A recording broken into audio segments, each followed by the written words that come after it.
Well, so far I've shown you several pretty ordinary cuts. Straight cuts, bevel cuts, curves, and scroll cuts.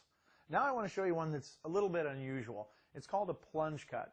And what you do is literally plunge the blade into the board.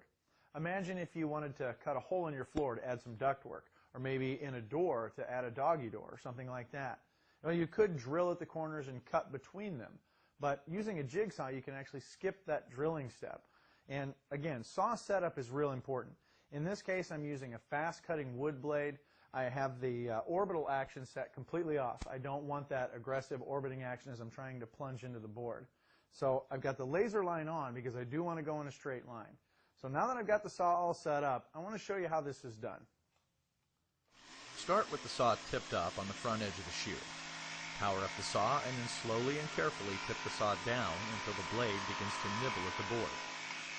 Once the blade gets all the way through the board, you can go ahead and finish the cut as you normally would.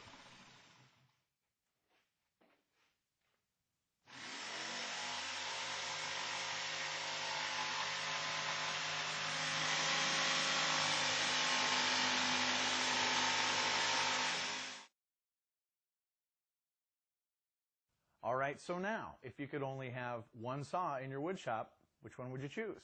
Would it be the Jigsaw? I think it's the right choice. What other saw can do everything this one can do?